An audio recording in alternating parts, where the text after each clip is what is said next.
এটা ডিপাৰ্টমেণ্টৰ ইতিমধ্যে মিটিং কি আজি বিশেষভাৱে প্ৰায় ৮৮খন চাহ বাগিচাৰ পৰিচালকসকল আহিছিল। ইয়াতে আমাৰ ষ্টেট লেবাৰ কমিশ্যনাৰ ভাস্কৰ মিলি ডাঙৰীয়াৰ অনুৰোধ ক্ৰমে সকলো ইয়াত যোগদান কৰিছিল আৰু আমাৰ শ্ৰম বিভাগ, আমাৰ জিলা পৰিষদৰ CO, লগতে আমাৰ PHE ডিপাৰ্টমেণ্ট, আমাৰ এক্সাইজ বিভাগ আদি কৰি পেলাই কেইবাটাও বিভাগে আজি এখন সভাত যোগদান কৰিলে। ইতিমধ্যে আপোনালোকে গম পাইছে যে আমাৰ প্ৰথম অৱস্থাত ডিব্ৰুগড় আৰু তিনিচুকীয়া জিলাত কলেৰা সদৃশ্য বেমাৰত মানুহ আক্ৰান্ত হৈছে, মৃত্যু হৈছে, এনেকৈ ধৰণৰ বাতৰিবিলাকত প্ৰকাশ পাইছিলে। আৰু শেহতীয়াকৈ এইবিলাক পৰীক্ষা নিৰীক্ষা কৰাৰ পাছত দেখা গ'ল যে হয় ডায়েৰিয়া হৈছে, কিন্তু কলেৰাৰ আৱিৰ্ভাৱ এতিয়াও আমাৰ তিনিচুকীয়া জিলাই হওক বা ডিব্ৰুগড় জিলাত হোৱা নাছিলে। শেহতীয়াকৈ ডিব্ৰুগড় জিলাত মদাৰঘাট চাহ বাগিচাত পজিটিভ পোৱা গৈছে কলেৰাক লৈ পেলাই। আৰু সেয়েহে আজি আমি গোটেইকেইটা চাহ বাগিচাৰ মেনেজাৰসকলক লৈ পেলাই আমি ইয়াতে বিতংভাৱে আলোচনা কৰিলোঁ। আজি মই দুখন জিলাৰে য'ত আক্ৰান্ত হৈছে মানুহ বা মৃত্যু হৈছে কেইখন চাহ বাগিচাতে মই নিজেই ভ্ৰমণ কৰিছিলোঁ। আৰু প্ৰথমে যেতিয়া মই মুকুলবাৰী চাহ বাগিচালৈ গ'লোঁ, তাতো তেনেকৈ ধৰণৰ ডায়েৰিয়াৰে মানুহৰ মৃত্যু হৈছিলে, একেটা পৰিয়ালৰে দুজনৰ। আৰু তাত গৈ পেলাই যেতিয়া আমি গোটেই বস্তুখিনি অধ্যয়ন কৰিছিলোঁ, তাতেই দেখা গ'ল যে মানুহ বিভিন্ন চিকিৎসা গ্ৰহণ কৰি পেলাই ঘৰলৈ আহিছে যদিও আচলতে বহুকেইটা ঘৰত টয়লেটৰ ব্যৱস্থা নাই। অথচ আমাৰ চৰকাৰ তৰফৰ পৰা অনলাইন যোগে আমি আবেদন এতিয়াও যদি কৰোঁ তো তেতিয়াহ'লে আমি প্ৰায় 12,000 টকাৰ এটা টয়লেট আমি পাব পাৰোঁ। মই তাতেই জিলা আয়ুক্তৰ লগত আলোচনা কৰি পেলাই তাতে প্ৰায় 150টামান পৰিয়ালৰ ঘৰত টয়লেটৰ ব্যৱস্থা কৰাৰ কাৰণে মই তেখেতৰ লগত আলোচনা কৰিলোঁ। আৰু তাৎক্ষণিকভাৱে PHE ডিপাৰ্টমেণ্টে এইটো অনলাইন যোগে আবেদন কৰি পেলাই তাতে টয়লেটটো দিয়াৰ কাৰণে ব্যৱস্থা গ্ৰহণ কৰিছে। ঠিক একেদৰে টংনা চাহ বাগিচাটো তেওঁলোকে ব্যৱস্থা গ্ৰহণ কৰিছে। ইতিমধ্যে মই টংনাও ভ্ৰমণ কৰিছোঁ। তাৰ লগতে তেখেতসকলক কৈছোঁ যে আপোনালোকে যদি 12,000 টকা চৰকাৰে দিয়ে, আপোনালোকে কিছু তাতে যোগ দি কমচে কম 15,000মান টকাত এটা যাতে সুন্দৰ টয়লেট আপোনালোকৰ নিৰ্মাণ কৰিব পৰা যায়। ইতিমধ্যে আমাৰ গোটেইকেইটা চাহ বাগিচাৰ মালিকসকলে এইটো হৈভৰ দিছে, তেওঁলোকে মানি লৈছে। গতিকে এই গোটেই কথাখিনি আজি আমি ইয়াতে আলোচনা কৰিলোঁ। সকলোবিলাক চাহ বাগিচা প্ৰায় 88খন চাহ বাগিচাৰ মেনেজমেণ্টসকল আহিলে। তাৰ লগতে আমাৰ যিবিলাক প্লেট আছে টিউবৱেলৰ, সেই প্লেটবিলাক পকীকৰণ নোহোৱাৰ কাৰণে যিখিনি লেতেৰা পানী সেই টিউবৱেলতে সোমাই, যাৰ কাৰণে সেই পানীখিনি সেৱন কৰাৰ পাছত বিভিন্ন মানুহৰ বেমাৰত আক্ৰান্ত হ'ব পাৰে। যাৰ কাৰণে আমি এই প্লেটখিনি শীঘ্ৰে নিৰ্মাণ কৰিবৰ কাৰণে ইতিমধ্যে মেনেজমেণ্টসকলক আমি অনুৰোধ কৰিছোঁ। তাৰ লগতে ইতিমধ্যে আমাৰ JJM তৰফৰ পৰা চাহ বাগিচাবিলাকত যথেষ্ট আঁচনি লোৱা হৈছে, কিন্তু বহুকেইটা আঁচনি এতিয়াও সম্পূৰ্ণ হৈ নুঠাত মানুহে এতিয়াও JJMৰ জৰিয়তে তেওঁলোকে বিশুদ্ধ পানীটো তেওঁলোকে খাবলৈ পোৱা নাই। যাৰ কাৰণে আজি PHE ডিপাৰ্টমেণ্টৰ লোকসকলো আহিছিলে, আমাৰ মেনেজমেণ্টৰ লোকসকলো আহিছিলে। যি চাহ বাগিচাত এতিয়াও আমাৰ এই আঁচনিবিলাক লোৱাৰ পাছতো আধাৰুৱা কাম ৰৈ আছে, ক'ৰবাত আমাৰ বিভাগৰ যদি গাফিলতি আছে, ক'ৰবাত কণ্ট্ৰেক্টৰৰ গাফিলতি আছে, বিতংভাৱে আজি এই কথাখিনি পাতিছোঁ। আৰু শীঘ্ৰে যাতে আমি JJMৰ তৰফৰ পৰা যাতে বিশুদ্ধ খোৱা পানীখিনি আমি শ্ৰমিকসকলক আমি আগবঢ়াব পাৰোঁ, তাৰ কাৰণে আজি বিতংভাৱে আমি ইয়াতে আলোচনা কৰিলোঁ। তাৰ লগতে এক্সাইজ ডিপাৰ্টমেণ্টৰ আমাৰ মুৰব্বী বিষয়া আছিলে ইয়াতে। আপোনালোকে দেখিছে যে বহুবিলাক চাহ বাগিচা লগতে ওচৰে পাঁজৰে যিবিলাক গাঁও আছে, তাতে আমাৰ চুলাইৰ মানে সেৱনৰ ফলত বহু মানুহৰ বিভিন্ন ৰোগত আক্ৰান্ত হৈছে।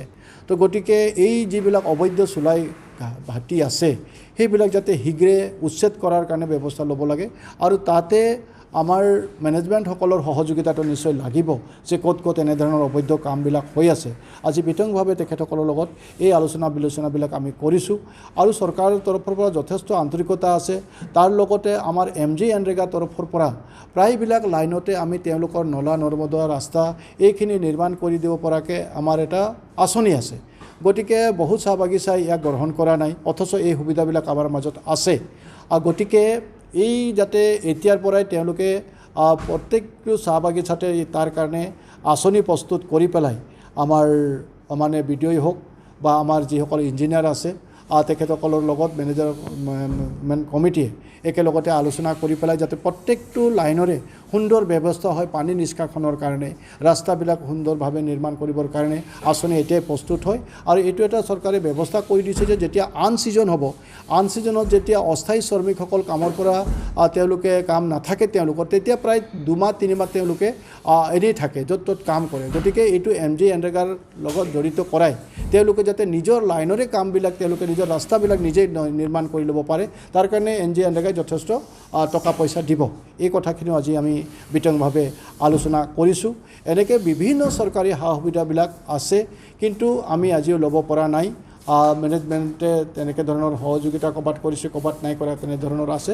গতিকে এই কথাখিনি আজি আমি বিতংভাৱে আলোচনা কৰিলোঁ আৰু আশা কৰিছোঁ যে বিশেষভাৱে বিভিন্ন ৰোগত আক্ৰান্ত হোৱাৰ ক্ষেত্ৰত আমি যদি কিছুমান সাৱধানতা অৱলম্বন কৰোঁ, স্বাস্থ্য বিভাগে তাতে সহযোগিতা কৰিছে, জিলা প্ৰশাসনে সম্পূৰ্ণভাৱে সহযোগিতা কৰিছে। আৰু তাৰ লগতে টংনা বাগানত যিটো প্ৰায় 11জন শ্ৰমিকৰ কলেৰা ৰোগত মৃত্যু বুলি পেলাই যিটো ইতিমধ্যে বাতৰি প্ৰকাশ কৰিছে, ইতিমধ্যে আপুনি জানে যে ইয়াৰ সম্পূৰ্ণভাৱে তথ্যভিত্তিক ইয়াৰ এটা মানে ছাৰ্ভে এটা কৰা হৈছিলে। ইতিমধ্যে ইয়াৰ এটা পৰীক্ষাও কৰা হ'ল, য'ত নেকি ইয়াতে কলেৰা আছে বুলি পেলাই ক'তো প্ৰমাণিত নাই হোৱা। কিন্তু এনেকৈ এটা বাতৰি প্ৰকাশ পালে দুৰ্ভাগ্যবশতঃ অন্যান্য ৰোগতো মানুহৰ মৃত্যু হৈছে। গতিকে এনেধৰণৰ ক'তো যাতে এনেকৈ দ্বিতীয়বাৰৰ বাবে এনেকৈ ধৰণৰ বাতৰি প্ৰকাশ নাপায়, মানুহে এনেকৈ পৰিৱেশ এটা নহয়, তাৰ কাৰণে আজি আমি বিতংভাৱে আলোচনা কৰিছোঁ যাতে সকলোৱে সতৰ্ক হৈ থাকক। গতিকে এনেধৰণৰ কথাবিলাক আজি আমি আলোচনা কৰিলোঁ। ইতিমধ্যে 2জনৰ পাইছে আৰু তেওঁলোকে চিকিৎসাধীন হৈ আছে। আৰু তাতে ইতিমধ্যে আমাৰ জিলা প্ৰশাসন, স্বাস্থ্য বিভাগ, সকলো বিভাগে তাতে ইতিমধ্যে বাগানখনত গৈ পেলাই যাৱতীয় সকলোবিলাক ব্যৱস্থা গ্ৰহণ কৰিছে। কালি মই কালি ৰাতিপুৱা ভাগতে উক্ত চাহ বাগিচালৈ মই গৈ আছোঁ। আৰু ইতিমধ্যে মই আজি তিনিচুকীয়া জিলাত যিদৰে মই সভা অনুষ্ঠিত কৰিছোঁ, অহাকালি মই ডিব্ৰুগড়ত কৰিম, পৰহি মই শিৱসাগৰত কৰিম, তাৰ নেক্সট দিনাখন যোৰহাটত কৰিম, তাৰ নেক্সট দিনাখন গোলাঘাটত কৰিম। প্ৰথম পৰ্যায়ত মই এনেধৰণৰে মই নিজেই মোৰ ফালৰ পৰা সকলোকে লৈ পেলাই আলোচনাবিলাক মই কৰি যাম, যাতে আমি সকলোৱে আগতীয়াকৈ আমাৰ যিবিলাক ব্যৱস্থা কৰিব লাগে এইবিলাক ব্যৱস্থা যাতে আমি কৰি দিব পাৰোঁ।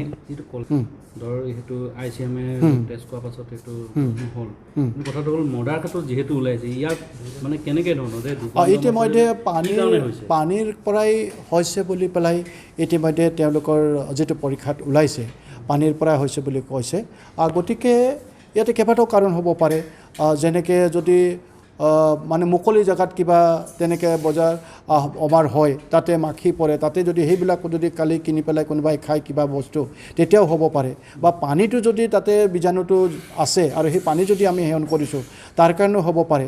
বা আজি এই যেনেকৈ ক'লোঁ যে টিউবৱেলবিলাকত আমাৰ পেলেট নাই, সেই যদি সেই বীজাণুযুক্ত পানীখিনি যদি তলত যায় আৰু সেই পানীকেই যদি মানুহে সেৱন কৰে তাৰ ফলতো হ'ব পাৰে। তো গতিকে আমাৰ কথা হ'ল যে আমাৰ সচেতনতা লাগিব, আমাৰ এৱাৰনেছটো লাগিব। গতিকে সেইখিনি আমি কৰিব লাগিব। আৰু আপোনালোকে জানে হয় ইতিমধ্যে আমি কেইবাটাও চাহ বাগিচাৰ মেনেজমেণ্টে ইয়াতে আপত্তি দৰ্শাইছে যে আমাৰ 3-4টাকৈ আমাৰ ইয়াতে প্ৰজেক্ট বহালে, কিন্তু আজিলৈকে আমি পানীটো আমি পাব পৰা নাই, আজি কোৱা হৈছে। আজি কেইবাখনো চাহ বাগিচাৰ মানুহে এইখিনি কথা দৰ্শাইছে তেওঁলোকে। তো গতিকে আজি PHCৰ মানুহ আছিলে, আমি ইতিমধ্যে নিৰ্দেশ দিছোঁ যাতে অতি শীঘ্ৰে ইমান কোটি টকা আমি খৰচ কৰিছোঁ যাতে তাত 100% এইবিলাক ফুলফিল হয় কামবিলাক, আৰু মানুহে যাতে বিশুদ্ধ পানী মেইনলি পানীৰ পৰাই বিশেষভাৱে এই বেমাৰৰ সিঁচৰে। গতিকে আমি চেষ্টা কৰিছোঁ যাতে আমি প্ৰত্যেকটো চাহ বাগিচাতে JJMৰ জৰিয়তে চৰকাৰে ইমান আন্তৰিকতাৰে এই আঁচনিবিলাক আগবঢ়াই দিছে, আৰু 100% যাতে আমি বিশুদ্ধ পানী আমি যাতে ৰাইজক আমি দিব পাৰোঁ।